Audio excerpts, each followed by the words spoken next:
Morning, dear student. Welcome you all in AR Education classes. I am Arun Singh. आज हम class third का chapter number 5 precious water को पढ़ने वाले हैं. इस चैप्टर को हम दो भाग में पढ़ेंगे, part first and part second. ठीक है. तो ये जो चैप्टर है प्रीसियस वाटर का मतलब होता है अनमोल जल. हमारे लिए जल जो है अनमोल क्यों है और क्यों हम मानते हैं कि जो जल है वो हमारे लिए अनमोल है, इन सभी बातों को आज हम इस चैप्टर में पढ़ेंगे, डिस्कस करेंगे. तो आइए हम लोग इस चैप्टर को पढ़ना स्टार्ट करते हैं.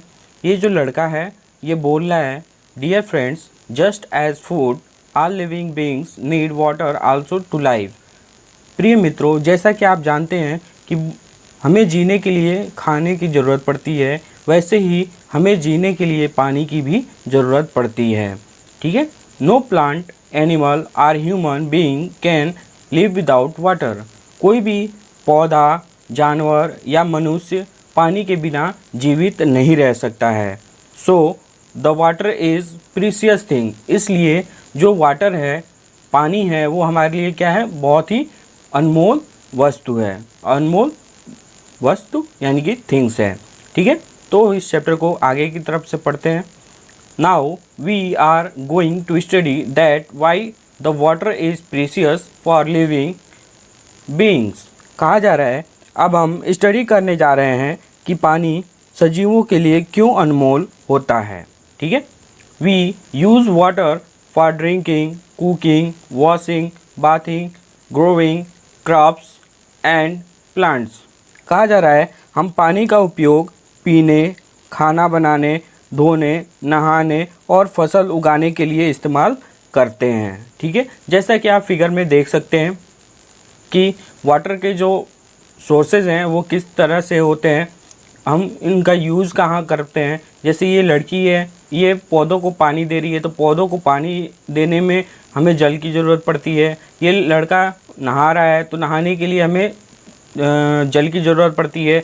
ये ट्यूबवेल है, ट्यूबवेल में भी अगर हम पानी अगर नहीं डालेंगे तो खेतों की सिंचाई हम नहीं कर सकते हैं. वैसे ही कपड़े धोने या फिर नहाने में हमें पानी की ज़रूरत पड़ती है. ठीक है. आगे पढ़ते हैं. आगे क्या कहा जा रहा है, all of us need to drink at least 4 litre water of every day to stay healthy. कहा जा रहा है कि हमें स्वस्थ रहने के लिए प्रत्येक दिन कम से कम 4 लीटर पानी पीना चाहिए. स्वस्थ रहने के लिए हमें कितना पानी पीना चाहिए, कम से कम 4 लीटर. ठीक है. Water help us to digest food. जो पानी होता है, पानी हमारे खाना को पचाने में मदद करता है. ठीक है. It help to throw out the waste material from the body. और क्या करता है, ये हमारे शरीर के जो अपशिष्ट पदार्थ होते हैं, खराब पदार्थ होते हैं, उनको बाहर निकालने या फेंकने में मदद करता है. ठीक है. It help in proper circulation of blood. और यह रक्त को, जो हमारे ब्लड होता है, ब्लड को समुचित संचलन में सहायक करता है. समुचित संचलन में, प्रॉपर सर्कुलेशन के लिए सहायक होता है. ठीक है. आगे पढ़ते हैं. Plants need water to make food and grow. कहा जा रहा है पौधों को अपना भोजन बनाने के लिए तथा बढ़ने के लिए पानी की आवश्यकता पड़ती है. ठीक है. Some plants need to be watered regularly. कुछ पौधों को नियमित पानी की आवश्यकता पड़ती है. ठीक है. Water help plants to absorb minerals from the soil to make food. पौधे ज़मीन के नीचे से पानी, खनिजों को सोखने में मदद करते हैं ताकि वो अपना भोजन बना सके. जैसा कि अगर हम फिगर को देख सकते हैं तो ये जो इसके रूट्स हैं, प्लांट्स के जो रूट्स हैं, वो क्या कर रहे हैं, ज़मीन के नीचे से पौधों के खनिज पदार्थों को तथा वाटर को जो है एब्जॉर्ब कर रहे हैं. ठीक है. और उसको जो है लीव्स तक पहुंचाते हैं और फिर सन के माध्यम से प्रकाश संश्लेषण होता है और तब जाके भोजन पौधों के लिए बनता है. ठीक है. आगे पढ़ते हैं. This farmer needs a lot of water to irrigate fields. कहा जा रहा है इस प्रकार किसानों को अपने खेतों की सिंचाई के लिए ज़्यादा पानी की ज़रूरत पड़ती है. ठीक है. कीप इन माइंड्स में पढ़ लेते हैं. Not only humans being but also animals and plants also need water. केवल अगर मानव जाति की अगर हम बात करें तो केवल मानव जाति ही ऐसी नहीं है जिनको पानी की ज़रूरत पड़ती है। पौधों को तथा पेड़ पौधों को या फिर जानवरों को भी पानी की आवश्यकता पड़ती है। ये भी बिना पानी के जीवित नहीं रह सकते हैं। ठीक है, नेक्स्ट आगे पढ़ते हैं। Animals and birds also need water for drinking and bathing. कहा जा रहा है पशु पक्षियों को भी पानी पीने तथा नहाने के लिए पानी की आवश्यकता पड़ती है। ठीक है, aquatic animals like fish, hippopotamus lives in ponds, rivers and seas. कहा जा रहा है कि जलीय जीव जैसे जो पानी में रहने वाले जीव होते हैं उनको जलीय जीव कहते हैं, एक्वेटिक एनिमल्स कहते हैं। तो उनमें मछली या फिर दरियाई घोड़ा, ये दोनों जो है कहाँ पाए जाते हैं, या तो तालाब में या फिर नदी में या फिर समुद्र में पाए जाते हैं। ठीक है, आगे ये एक लड़का है फिर से बोल रहा है। अब क्या बोल रहा है इसको देख लेते हैं। Dear friends, now let us study the forms of water. कह रहा है ये लड़का कि प्रिय मित्रों, अब हम वाटर के प्रकार के बारे में हम पढ़ेंगे। ठीक है, वाटर हैज़ 3 डिफरेंट फॉर्म्स। जो पानी होता है वो उसको 3 भागों में 3 प्रकार से पाया जाता है। किस किस प्रकार में पाया जाता है? सॉलिड रूप में पाया जाता है, ठीक है, लिक्विड रूप में पाया जाता है और गैसीज रूप में पाया जाता है। तो सॉलिड रूप का जो एग्जाम्पल होगा वो आइस है, यानी कि बर्फ़ को आपने देखा है, वो सॉलिड रूप में होता है, यानी कि उसमें वेट होता है। ठीक है, उसका एक निश्चित आकार होता है, तो वो सॉलिड होता है। ठीक है, लिक्विड जैसे कि हम देखते ही हैं, तो वो जो पानी हम देखते हैं वो हमारा लिक्विड रूप में होता है। गैस, अगर गैस की बात करें तो जो आप खाना बनता है तो उस खाने बनने के टाइम आप देखे होंगे कि उस खाने में से थोड़ा सा धुआं टाइप का, हल्का हल्का धुंध टाइप का ऊपर की तरफ निकलता है, उसी को स्टीम ऑफ वाटर कहते हैं। ठीक है, तो ये चीज़ें थी। आगे हम पढ़ते हैं कि आगे क्या कहा जा रहा है। कहा जा रहा है look at the water in the glass, it takes the shape of the glass. कहा जा रहा है इस ग्लास में पानी को देखिए, ये पानी ग्लास के आकार को कवर करती है, यानी कि उसका आकार रख लेती है और अवतरण कर लेती है। ठीक है, it proves that water takes the shape of the container in which it is kept. कहा जा रहा है इससे यह सिद्ध होता है कि पानी को जिस भी कंटेनर में रखा जाए वो उसका आकार ले लेगा। ठीक है, जैसे यहाँ पे हम देख सकते हैं फिगर में, ये ग्लास है, ग्लास में अगर वाटर को डाला जाता है तो वो ग्लास का शेप ले लेता है। अगर हम ट्यूब में डालेंगे, ट्यूब में वाटर को डालेंगे तो वो ट्यूब का शेप ले लेता है। अगर हम उसी को जग या मग में डालते हैं तो वो उसका आकार ले लेता है। तो इससे यह सिद्ध होता है कि पानी का जो है कोई आकार होता नहीं है, बट किसी भी कंटेनर में अगर उसको डाला जाए तो वो उसका आकार आसानी से ले सकता है। ठीक है, आगे पढ़ते हैं। When water is heated, it changes into water, vapor or steam and mixes with the air. कहा जा रहा है कि जब हम पानी को गर्म करते हैं तो देखते हैं कि पानी वाष्प या भाप के रूप में हवा के साथ मिल जाता है। ठीक है, हवा के साथ क्या करता है? मिल जाता है। आगे पढ़ते हैं। वाटर, वेपर और steam has no fixed shape. कहा जा रहा है पानी कि वाष्प या भाप का जो होता है उसका कोई आकार तय नहीं होता है। ठीक है, it is the gaseous form of water. यह जो है पानी का गैसीय रूप होता है, जो गैस बनता है वो वेपर का रूप होता है। ठीक है, गैसेज रूप होता है। पानी का कौन सा रूप होता है? गैसेज रूप होता है। ठीक है, when water is heated it change into steam और वाटर वेपर। कहा जा रहा है जब पानी को गर्म किया जाता है तो वह भाप के रूप में या वाष्प के रूप में परिवर्तित हो जाता है। ठीक है, this change of water into water vapour is called evaporation. कहा जा रहा है पानी का वाष्प के रूप में बदलना ही वाष्पीकरण कहलाता है। ठीक है, आगे चलते हैं। कहा जा रहा है when we places a steel plate over boiling water, we saw that steam cools into drops of water on the inner side of plate. कहा जा रहा है जब हम उबलते पानी के ऊपर प्लेट को लगाते हैं तो हम देखते हैं कि जो पानी का वाष्प होता है वो ठंडा होकर पुनः पानी के बूंदों में बदल जाता है। ठीक है, अगर जैसे यहाँ पे हम देख सकते हैं कि यहाँ पे गैस से जो है इस बर्तन को जो है पानी इसमें रखा गया है, उसमें जलाया जा रहा है पानी को, तो जो ये निकल रहे हैं हल्के हल्के वो वेपर हैं। ठीक है, और ये प्लेट लगाया गया है, तो ये जो जब प्लेट को ढका जाएगा तो ये सारे वेपर क्या होंगे, इसी प्लेट के ऊपर ही सतह पे जो है जमा हो जाएंगे, और जैसे ही हम इस सतह को उठाते हैं तो वो वापस जो है वातावरण में आने पे वो ठंडा हो जाता है, और जैसे ही ठंडा होता है वो पुनः जो है पानी की बूंदों में बदल जाता है। ठीक है, आगे चलते हैं। कहा जा रहा है so water vapour or steam gases change back into water liquid. कहा जा रहा है कि इस प्रकार जलीय वाष्प या भाप पुनः पानी में बदल जाता है। ठीक है, क्या होता है, पुनः पानी में बदल जाता है। When steam is cooled, it changes into water। कहा जा रहा है कि ये जो पानी होता है, स्टीम होता है, भाप होता है, वो ठंडा होने पे जो है पुनः पानी के रूप में परिवर्तित हो जाता है। ठीक है, जब हम ठंडा करते हैं, जब वाष्प को ठंडा करते हैं तो वो किस रूप में बदल जाता है, पुनः पानी के रूप में बदल जाता है। ठीक है, this change of steam into water is called condensation.